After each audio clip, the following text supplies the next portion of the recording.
So the final lecture for part two of the skeletal system unit is on the appendicular skeleton. So the appendicular skeleton is basically all of our appendages. So it's going to be the bones of our limbs as well as their girdles, which are those main joints. And we know that appendicular skeleton is important because without it we could not move around. So let's start with the upper appendage, and we're going to start with our pectoral girdle, which we know is our shoulder. The pectoral girdle consists of the clavicle, our collarbone, and then the scapula, our shoulder blade. And it is the attachment for the upper limbs to the axial skeleton. So it's what allows us to put our arm onto our body. There are several muscles that are attached at this particular girdle. Now, the shoulder is a very light joint, and it is also a very shallow joint. And because of that, it gives us a whole lot of mobility. So you can move your arm in several directions. You can rotate it around and around.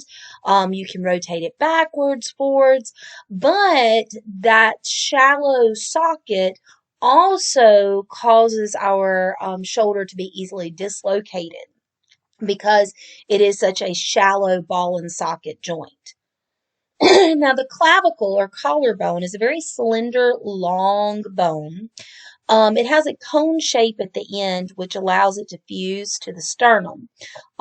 It's flat at the other end, and that attaches to our shoulder blades. Now, your collarbone is a brace. When someone breaks their collarbone, their arms and shoulders will slant down or slant forward, because your collarbone, what it does is it actually keeps your arms out laterally and your shoulder blades out, so that way you have shoulders. The clavicle is not very strong. A lot of people fracture their collarbone, and it's also very sensitive. There's a lot of nerves and there's not a lot of coverage on it. So, if you pop somebody in their collarbone or hit yourself in your collarbone, it really hurts.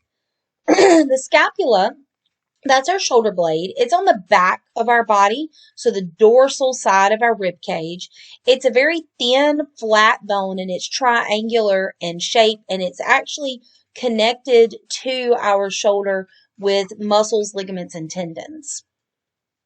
Now, the upper limb, which we've always been taught is our arm, consists of 30 bones. The arm is actually only our humerus, so the upper part of our arm. If we're actually being scientifically accurate, the humerus is the only bone that makes up our arm. The other part is called our forearm. So the humerus is a long bone. It's the largest and longest bone of the upper limb. Its job is to connect with the shoulder blade and the forearm, and it is the only bone that we have between our shoulder and our elbow.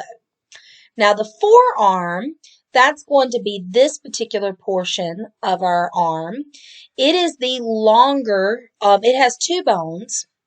The longer bone is known as the ulna, and that's the one that if you're standing anatomically correct, it's going to be medial. So I tell people, think of it this way: the ulna is the bone that runs up on the side of your pinky. Now, the radius, it's on the thumb side of your hand, and it moves or radiates whenever you move your hand back and forth, rotate your hand. That bone moves back and forth, hence its name, the radius.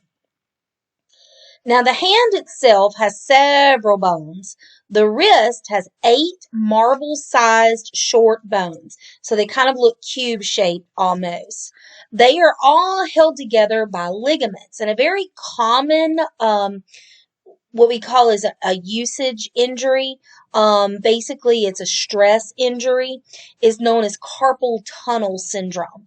And this is where, by doing some type of repetitive motion like typing or sewing, something that you do over and over and over again that puts stress on your wrist, causes the tendons in your wrist to become inflamed and swell.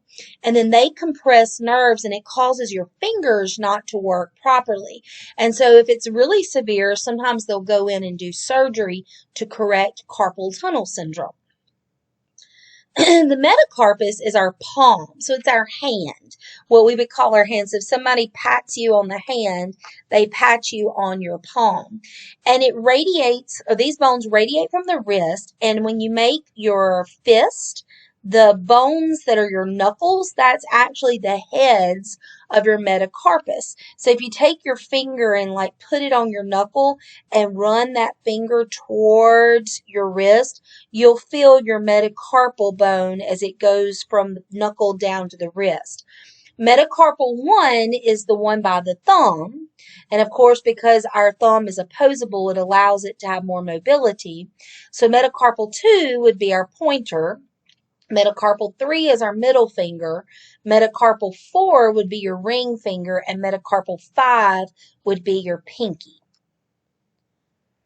The digits, of course, are fingers and toes. Since we're talking about the hand, let's discuss the fingers. So they're numbered 1 through 5. So your thumb is 1, your pinky is 5. Each hand has 14 mini long bones. So each finger has 3 phalanges. It has a distal, which would be the fingertip, the middle, and then it has the proximal, which is the one that runs between the knuckle and your first knuckle of your finger. Okay, so there's 3 phalanges, except for your thumb. Your thumb only has 2 phalanges. It has a distal and a proximal. There is no medial or middle phalange. And here's a picture. So you can see here's your carpals. And then right here, this would be metacarpal 5. This is your pinky. Metacarpal 4, metacarpal 3, metacarpal 2, metacarpal 1. If you were doing this on an x-ray, this obviously is going to be the left hand. So you would have an L up here that would say left. So this would be left metacarpal 5, left metacarpal 4. Right here, this would be your left proximal phalange, your left medial phalange, and your left distal phalange, all on 5. Okay, so this is the 5th proximal phalange. Okay, and it goes all the way around to 1. Notice on 1, it just has a proximal and then there's a distal. So the pelvis, or your hip, that's what attaches your lower limbs to your axial skeleton. So its job is to support and protect your pelvic organs. And your hip bones actually have 3 separate bones, the ilium, the ischium, and the pubis. So let's talk a little bit about the ilium. Your ilium is the large flaring bone that we call our hips. When you put your hands on your hips, you are resting them on your ilium. Those big wing-like structures are known as the alae. The ischium is the posterior inferior part of the hip, so the back bottom of your hip. I tell people this is the bone that hurts when people sit on your lap and they're bony booty. If they have a bony booty, the bone that's poking into your leg is the ischium. It's an L-shaped bone, and when you sit down, that's the bone that you're sitting on. And then last is the pubis. The pubis is the front of the hip, and it's where your bladder rests. When you look at a pelvic bone, the arch will help you to differentiate if it's a male or a female. Females tend to have a much wider pubis, and that's because that pubic arch for females has to be wider so that they can bear children. And here's a picture. So right here, this is your ilium, which you put your hands on. Then right here, this is going back. You have to think of this as a 3-dimensional. So that's the ischium. And then right here, this is your pubic bone, the pubis right here. And then that opening determines if it's a male or a female. So attached to your hip, we find the lower limb. So it is the lower limb has to withstand a lot of stress because we're walking on them, jumping on them, running on them, things like that. So because of that, the lower limb bones are usually very thick, very, very, very strong. The thigh has one bone, very similar to the arm. The one bone of the thigh is known as the femur, and the femur is the largest and longest bone in the body. It is also your strongest bone within the body. And if you measured from where your femur hits your patella all the way up into your hip, and multiply that by 4, you should be very close to your height because your femur is roughly 1/4 of your height. The lower part of our leg, or just the leg, is the tibia, which is the shin bone. It's the second largest and strongest bone, and the front of it is not covered by muscles, the medial side and the front side. And so that's why when someone kicks you in the shin, it kind of hurts. The fibula is the stick-like bone that's on the side, on the lateral side of your tibia, and the very lateral part of the fibula is what forms your ankle bulge at your foot. The fibula doesn't bear any weight, but it is an attachment point for several muscles.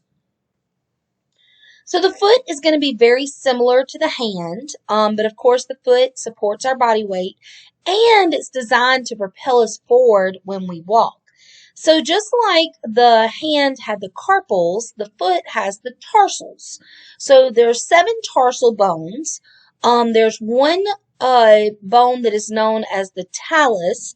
That's what our ankle is. And then we have the calcaneus, which is our heel. And then there is a large tendon that attaches to the calcaneus. It runs up the back of our foot, and we know that as the Achilles tendon. It got its name from the Greek mythology story of Achilles. The metatarsus are going to be similar to our metacarpals. So it's 5 kind of shorter, long bones. They're numbered 1 to 5. One's going to be your big toe or hallux. And the head of the metatarsal on number 1 is what forms the ball of your foot. So then for our phalanges, there's 14 phalanges per foot, but obviously they are much smaller and they're a lot less maneuverable because of that. And here's a picture of the foot. So you'll see right here, here's your calcaneus, right through here. Here's the talus, and then here's the tarsals. And then this is going to be your metatarsals, and then here's all of your phalanges. Okay, I do want to take just a minute to talk about this arch because that's pretty important.